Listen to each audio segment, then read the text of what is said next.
Blessings. Blessings and welcome to Sunday, the 20th of December, 2020. So it's 12/20/2020. Whew, 2020 is almost over. I have a lot that I want to share with you today, so we'll wait a few moments until more sisters come on the line. And I just wanted to show you my Yule altar here. I've got some boughs of evergreen from my yard and some berries, these beautiful red berries that grow on a tree in my neighborhood that I pass every day. And I don't know if you can see, there's like there's a deer horn there, and to represent the stag king. And candles and a vessel of water and a goddess. And I have some cards that I'm going to share with you today. So I have quite a little feeling of message to come through today that I'm excited to share with you all. So welcome, welcome. Hey, good morning, Amy. Hi, Pat. Hi, Jennifer. Hi, Rosemary. Rosemary, what a beautiful card. Thank you. Wow, did you draw that?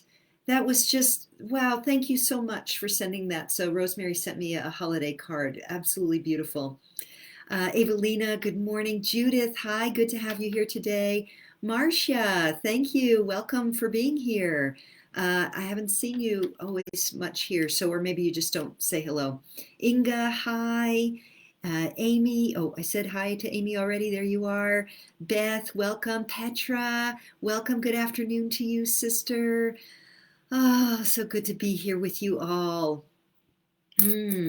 Okay, so solstice blessings, Beth. Yes, indeed. Yes, indeed. Good to have you here. So let's see here. Wow, a lot that I want to share. So let me start with the title, and then we'll drop in. Oh, thank you, Rosemary. She says she did draw it with lots of love. It's out with all our some of our cards and our family pictures. I should have brought it in here, but anyway, sorry about that. But anyway, thank you, thank you. Okay, so today, our theme today. Pat says Rosemary's an awesome artist. Yes, she is. Are you two biological sisters or soul sisters? I'm curious. Anyway, today's theme is Solstice and Gaia's Ascension Journey.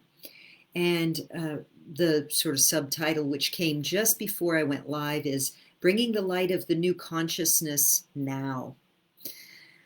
So again, I have a lot to share, and I want to begin by really grounding and centering today, which is going to lead us into the whole theme. Actually, let's see. Let me feel into this. No, there's a couple. I want to do a couple of like message housekeeping things first. And then, so the first is, remember, tomorrow night we have a free solstice cacao ceremony. And that is going to be held by cacao priestesses Suzanne Zephyr and Corianka. And you may remember Corianka from Return of the Priestess. She was one of the speakers, a high priestess in the Inca tradition in South America. So, hey Yukta, welcome. Love to you back from America to India. One day I hope to get back to India. We'll see. So Pat says she and Rosemary are both biological and soul sisters. That is wonderful. Oh, how wonderful. Okay, so solstice cacao ceremony. Some of you have asked me, will it be recorded? And I suggest that you ask Suzanne directly. She has posted in this group, so you can go in the group and tag her and ask her, or put a post. But I'm thinking she probably is, because I realize for some of you, it'll be too late. It'll be in the middle of the night. If you're in Europe, it's going to be the middle of the night for you. So reach out to her directly. I'm pretty sure she will, but I can't speak for her. The other thing, yes, Rosemary and Pat are very fortunate to feel soul sister alignment with biological sister. That's not always, usually not the case, right? So the other thing is, a few of you have reached out to me and asked if you could pay me for these Sunday things, you know, a donation or something. And thank you so much for that really sweet thoughtfulness. Uh, I really appreciate it. And so I tuned in to check with guidance, and I even pulled a few cards. And right now I got a no on that. I mean, I have this beautiful, rich plan, if you will, for a members area. And I'm just getting the guidance that I got too much going on right now to develop that further right now. So this is my service and give back. At some point, maybe I'll do some kind of like invite you to donate kind of thing where you can, contribute. I think Patreon does something like that. But I've got so much going on right now that it feels like the bandwidth, I don't have the bandwidth to set anything up. But thank you again for that. And again, perhaps I'll put something in place maybe after I do the next Return of the Priestess or something like that. I don't know. We'll see. So thank you for that. Okay, so let's ground and center now and go into our energetic theme of the day. And I feel Gaia herself, I feel, wants to bring a message through. I had a deep communion with her in the deep forest yesterday, far, far away from humanity and Wi-Fi signals and all that stuff. So I feel there's a message here or some kind of transmission that wants to come through. So let's start first with our grounding and centering. Hey, Suzanne. Before we ground and center, Suzanne, if you would answer in the group here, will you be recording our cacao ceremony? And let sisters know, because a few people have asked me, and that way I'll know too, and we can tell them. Okay, so time to ground and center now. Let's get ourselves really connected with our own divine being and also with Mother Gaia. So if it's safe to do so, you can go ahead and close your eyes. And let's begin with a nice deep breath, breathing into the heart, opening up to receive that life force energy, and exhaling to let go of the day. Just let go of any other distractions on the exhale. And again, breathing in, drawing in your attention inward into the center of your being, breathing into the center. And again, exhaling to allow yourself to release fully the responsibilities, distractions, concerns. Letting the breath bring you deeper, deeper into full present moment awareness, breathing in. Exhaling to allow yourself to come into a settled, still point place within. Beautiful. And now I want to invite us all to connect with the root chakra. Taking a breath in, imagine that the breath is going in to fill the pelvic bowl, starting at the root chakra and filling all the way into the second sacral chakra. Inhale that light, squeezing a little at the perineum, pulsing there with the Kegel pulses, squeezing tight, and then exhale and release the Kegel and send your root chakra, your root down from the root chakra down into Mother Earth. And again, inhaling light into the pelvic bowl, exhaling to send that root, that tap root down deep, deep, deeper still, through all the layers of earth. With each inhale, sending that root down deeper, and each exhale, sending that light and life force energy down through the crystal caves, the waterways, the bedrock, all the way till you reach the heart of Mother Gaia with your root. That's right. And again, breathing in,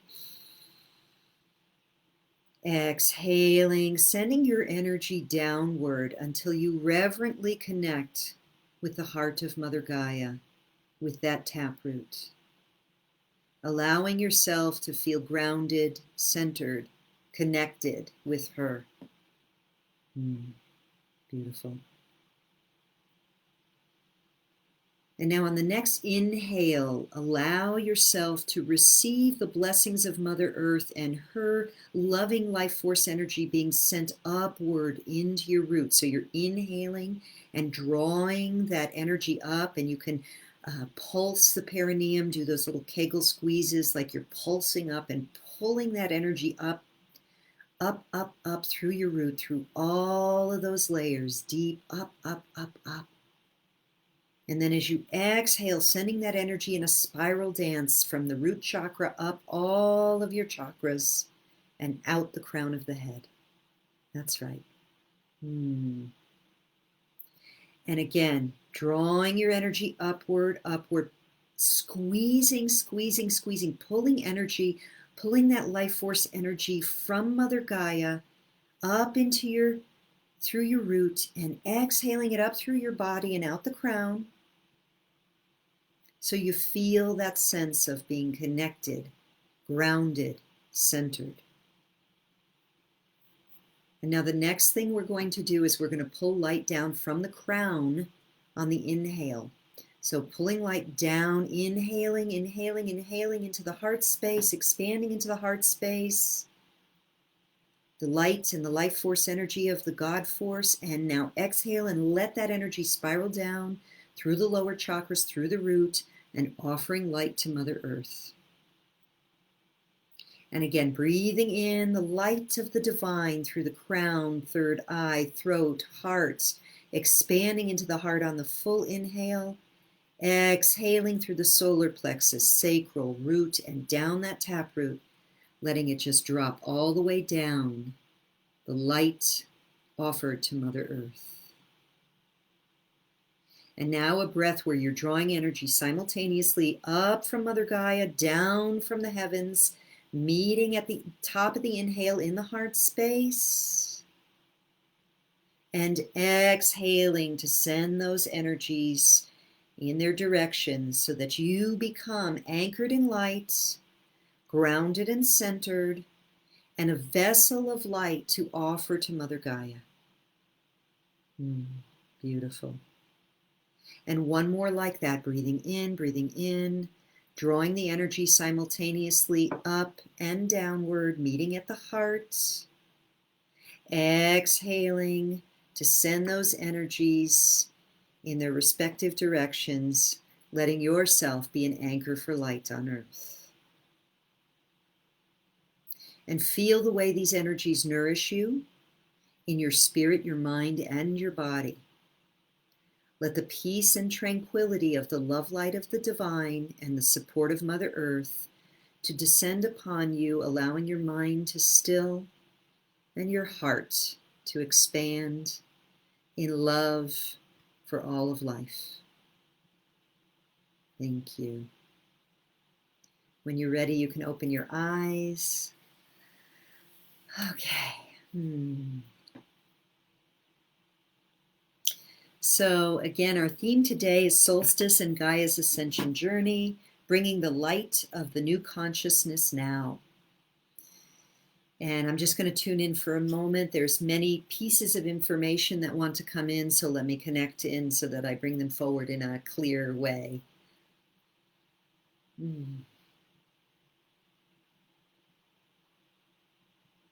I went to the forest yesterday, to a place that I go where no one really goes.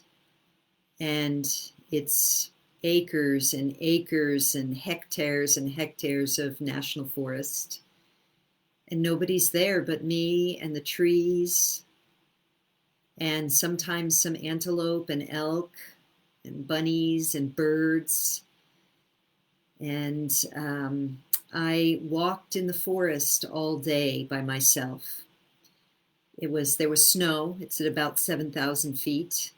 But there were also places under some of the ponderosa pines that were completely dry. And there was one point where I stopped to have my peanut butter and jelly sandwich lunch that I carry in my water pack. And after I ate and gazed over the fields of snow and trees, I laid down and fell asleep in the sun.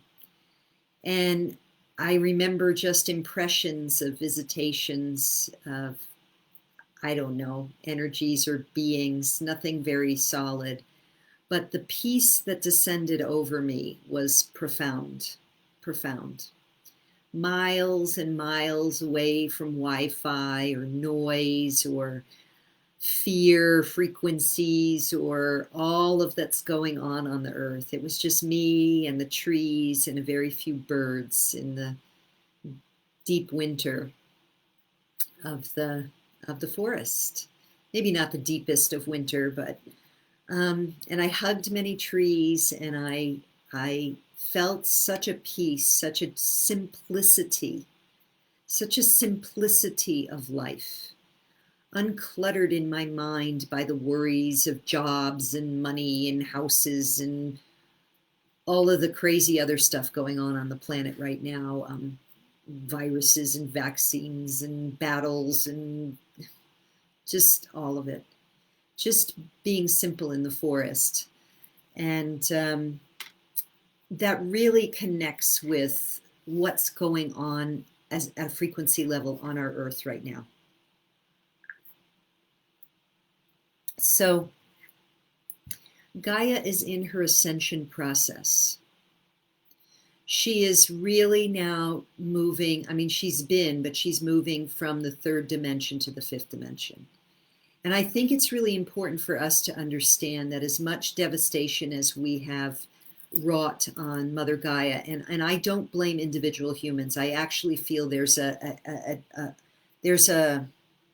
hidden rulership that's been on this planet for a long time, enslaving humanity and really abusing and raping and pillaging in Mother Gaia, and then getting us to, as sort of slaves of that, to do that as well.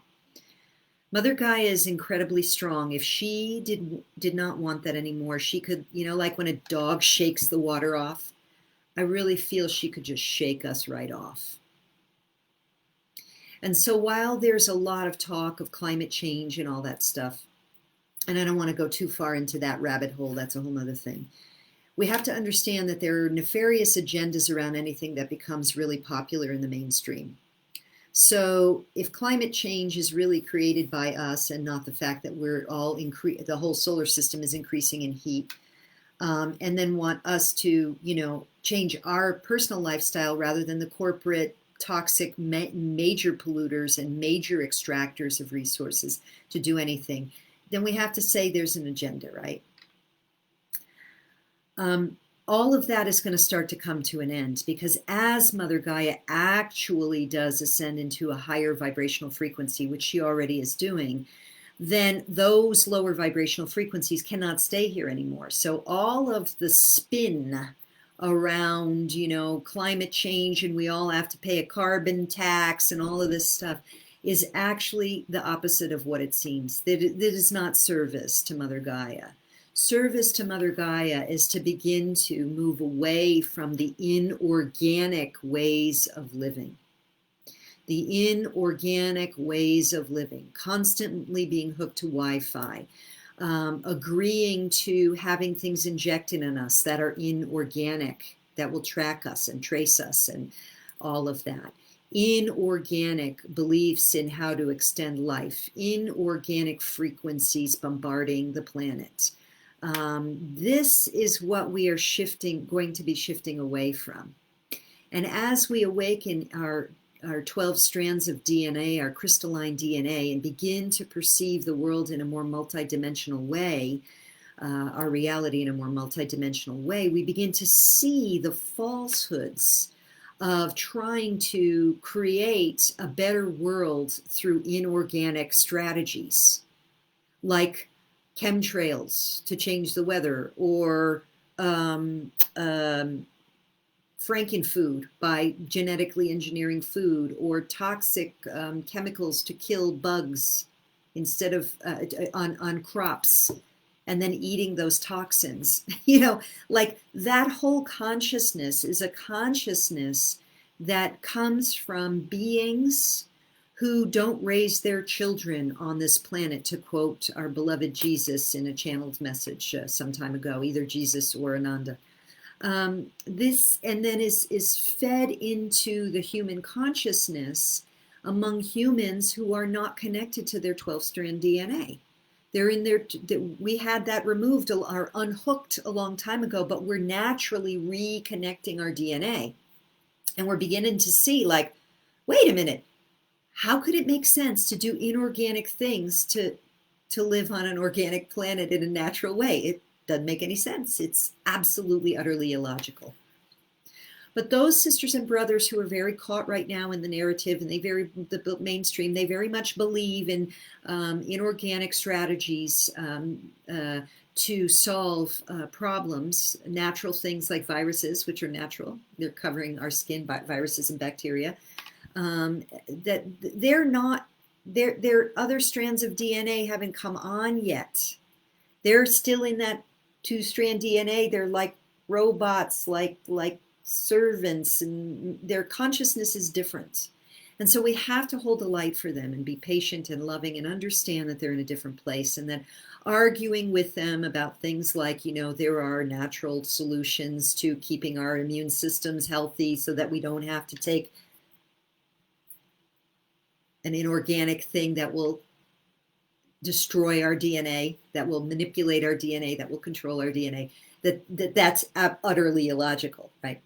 So this is part of what's happening now, is that we are going through this ascension process. And specifically what's happening astrologically is that the planets, Saturn and Jupiter, which are the social planets that are connected with society, are now moving into the sign of Aquarius. They have been in many cycles together through earth signs for many hundreds of years. Now they're going into air signs.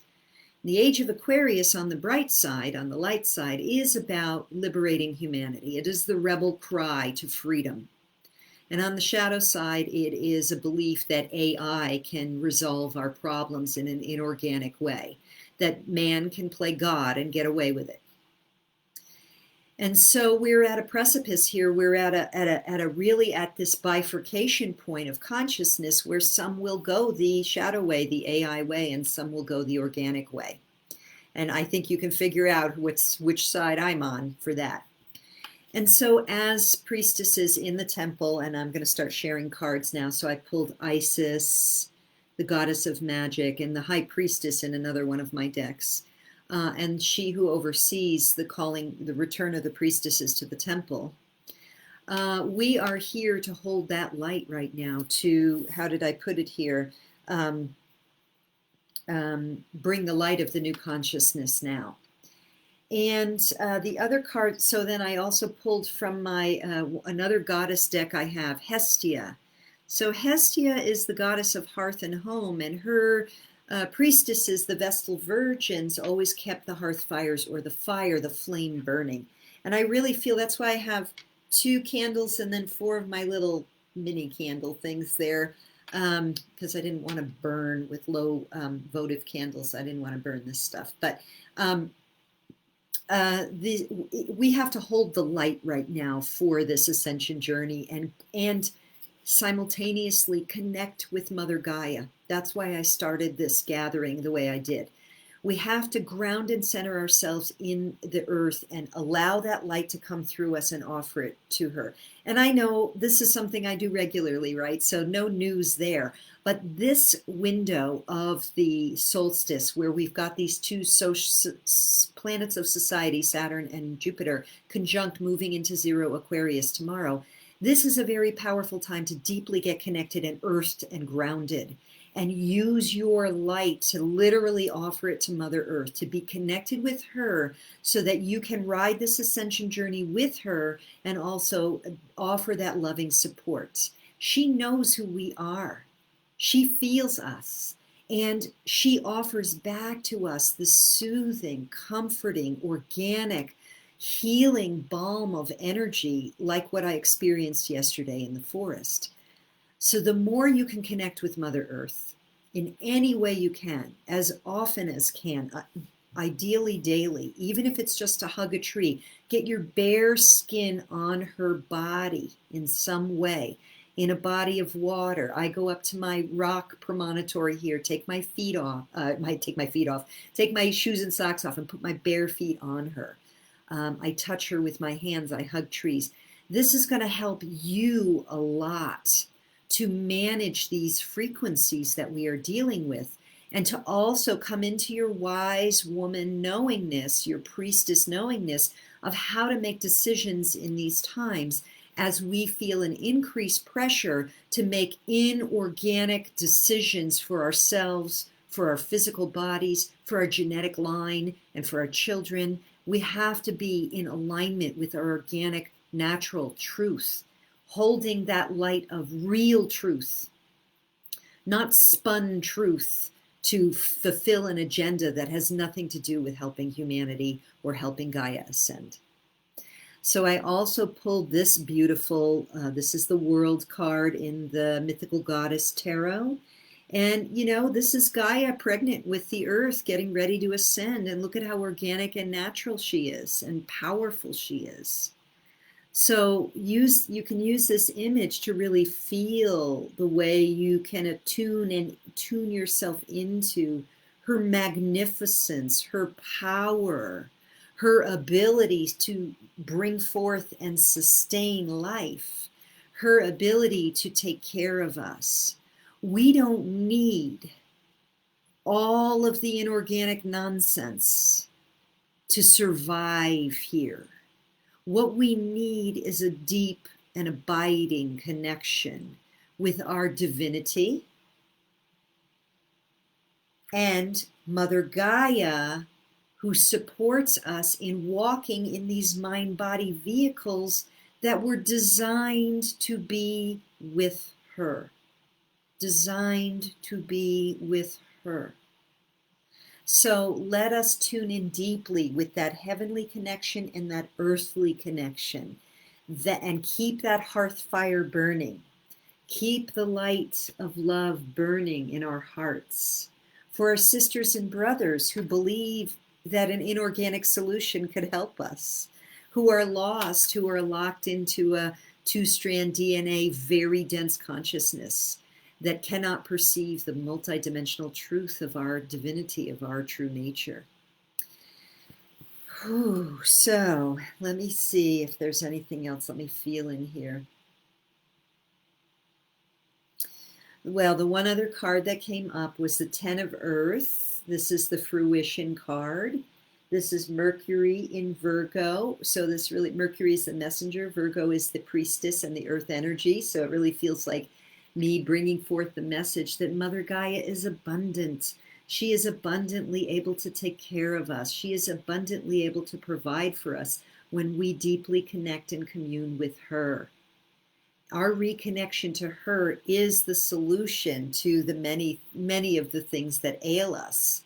And it's not in the old way, like the ancient way that maybe was not as connected with the multidimensional divine facet. It's both. It's really both. And when we do that, we will bear the fruits of an abundant world to come.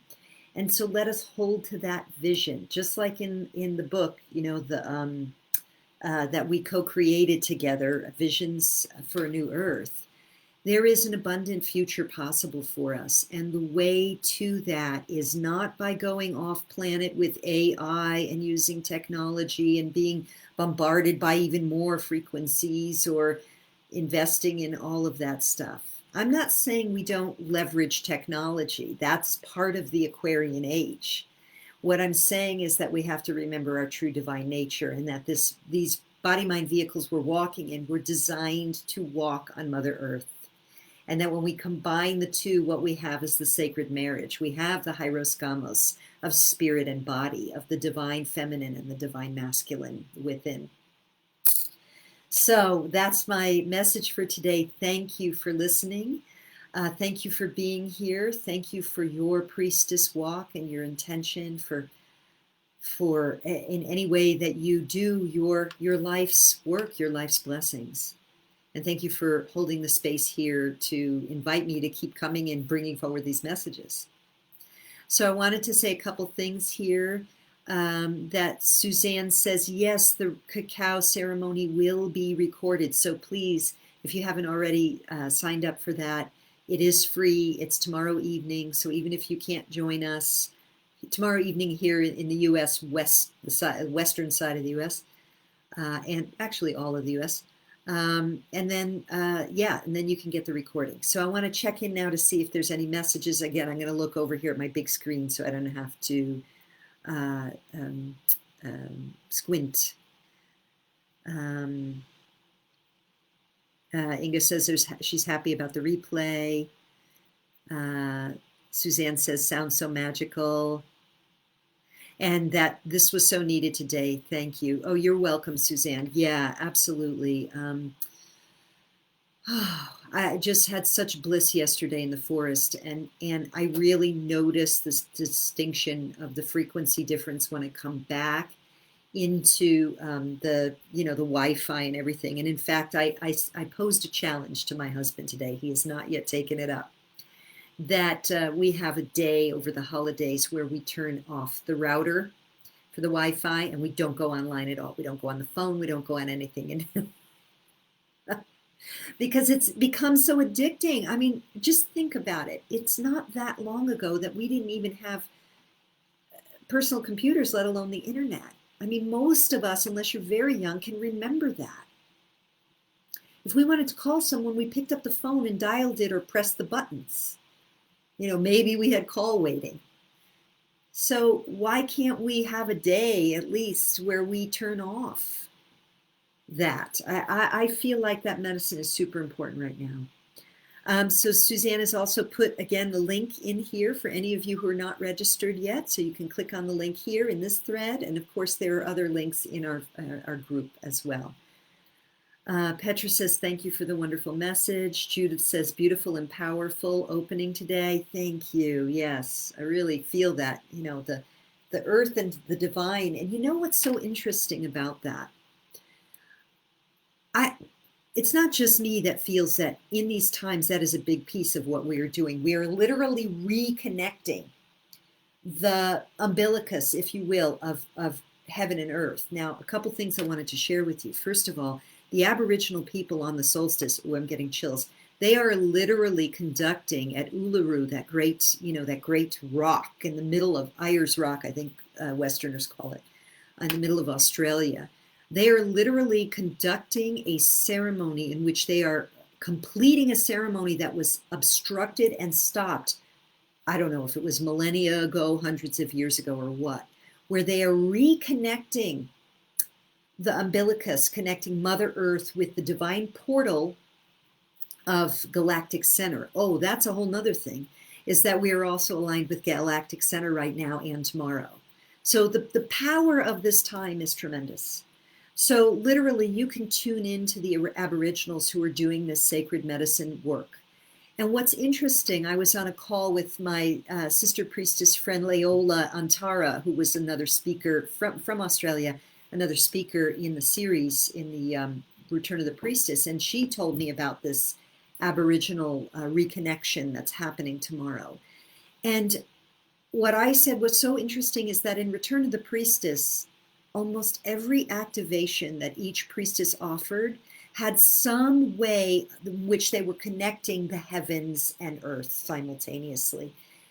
So I really feel like that is a piece of our work right now. That is what we are doing. We are reconnecting our divine DNA.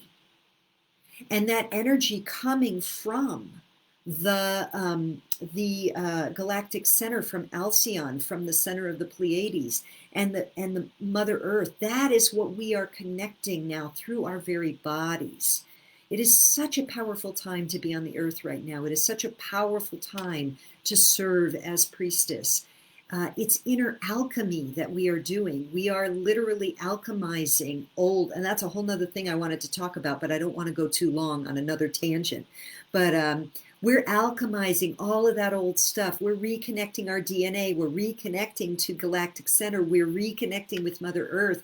We're shedding the scales that have blinded us, the scales in front of our eyes that have blinded us to the obvious, that there is nothing inorganic or unlife-giving that can help us walk this earth walk.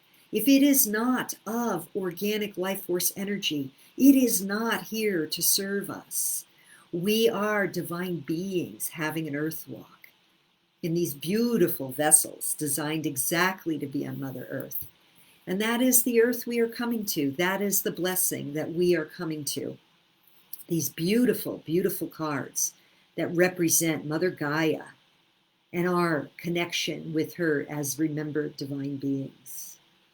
the ability to have a lovely, beautiful, organic life walk with challenges, with soul evolution, but natural in a way that can be more harmonious. And we, the priestesses, hold the love and the light right now for this possibility. Called by Isis to return to the temple within and return to the sisterhoods that hold this space. So I thank you, I thank you, I thank you as always.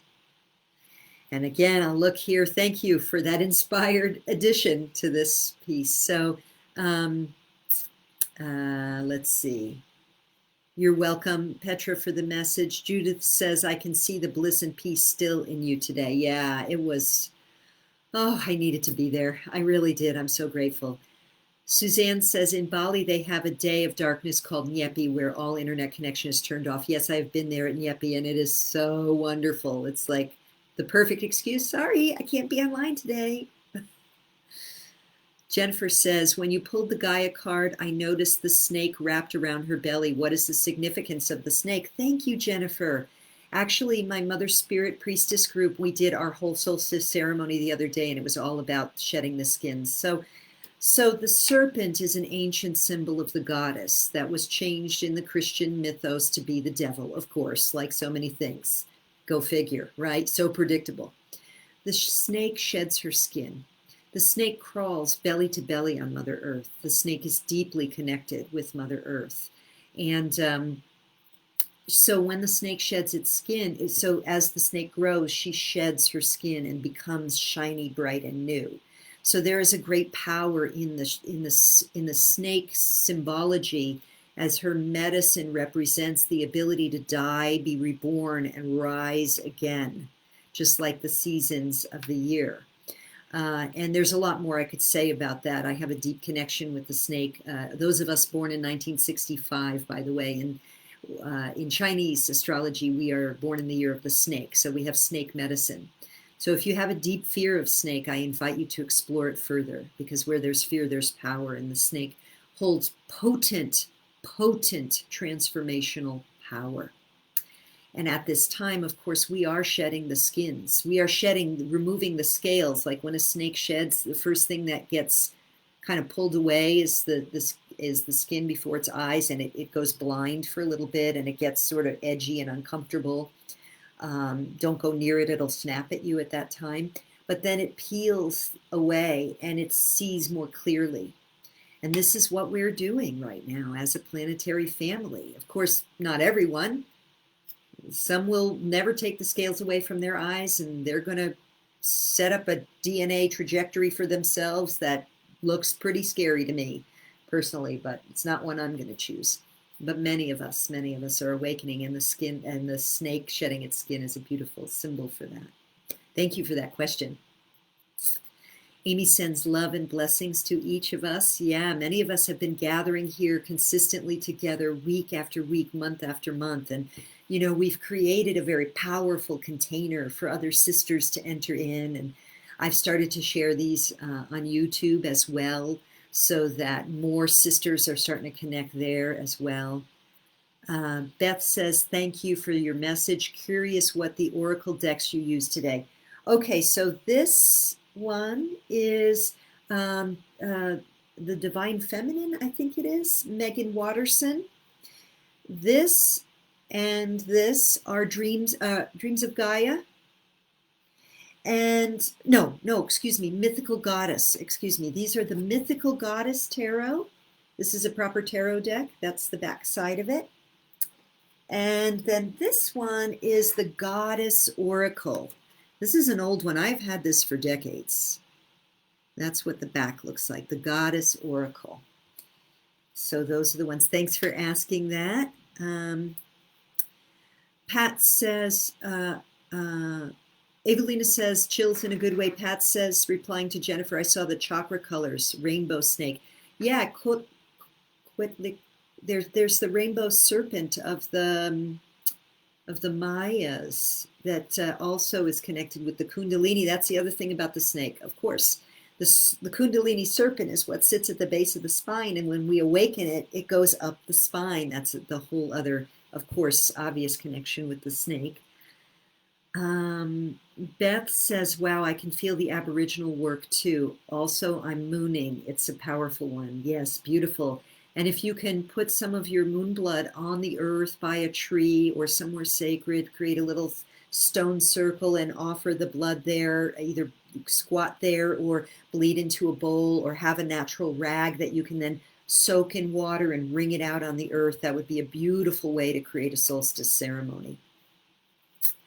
Yukta says, can we get a link to this medicine ceremony when they reconnect Gaia portal? You know, that's a good question. I don't know. I say do a Google search. There's so many ceremonies going on right now for this period of time.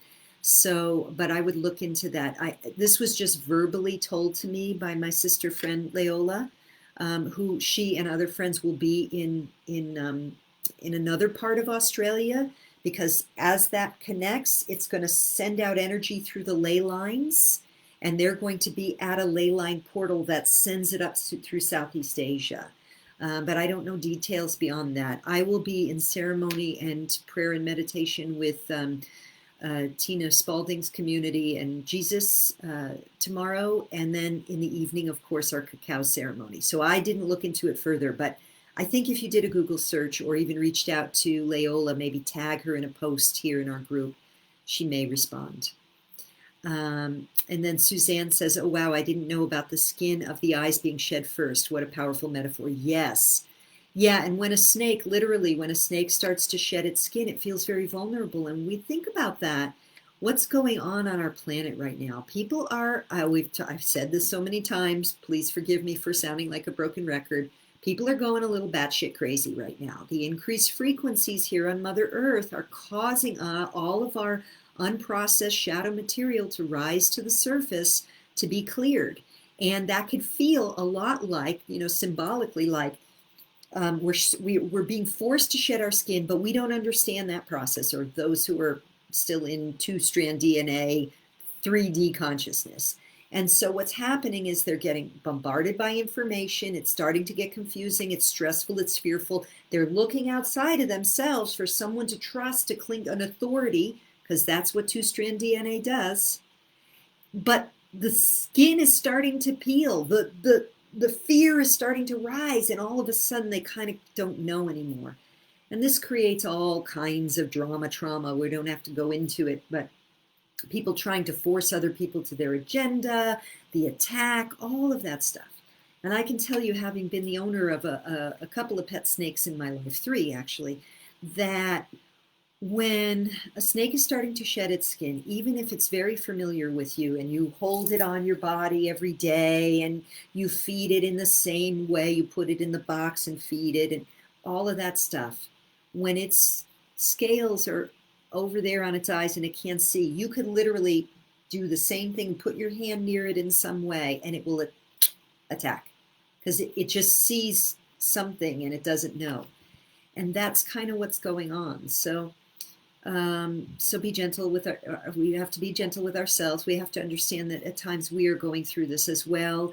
When you're in uncertainty, you can think about the snake and you could say, oh yeah, I just can't see. The scales are in front of my eyes right now. So let me just be gentle with myself. Let me not react to something that's upsetting me, but rather go inward, nurture and care for myself before I make a decision about how to respond to a specific situation. And let yourself shed that skin. I actually, for my Mother Spirit Priestess mentees, I had us all, if they had any, to put snake skin on their altar. And I have a little bit here. I don't know if I can show you. I found this in my forest earlier this year. Can you see it? There. A little bit of snake skin there. So it's over here in the little nest that I have. But I also found in the forest. I gather things in the forest, if you can't tell, feathers, moss. So with that, sisters, I think I'm going to close out for today. It's been 45 minutes. I want to thank you, as always, for being here. I want to invite you to really spend time with Mother Gaia in any way you can, even if it's just putting bare hands on a tree because it's too cold to do anything else if you're in the Northern Hemisphere. Put your forehead against that tree and breathe with her and feel the way the tree's roots go down into the earth and the way you can send your roots into the earth. And hold that vigil as the priestess you are by being loving and kind to yourself, to your sisters and brothers, being forgiving of the memories that may arise that are asking to be cleared at this time, because that's a big one happening right now. And let us hold the lights. There is a lot still coming down the pike. There could be a lot of shifts, changes, some scary stuff. I don't know. But let's mitigate the worst or the most challenging, difficult transition into 50 by bringing that light, by being loving, by holding the light, by being the ones we came here to see in the world. So I thank you, dear sisters, for being here as always. I so appreciate you, and I appreciate the love light that you bring.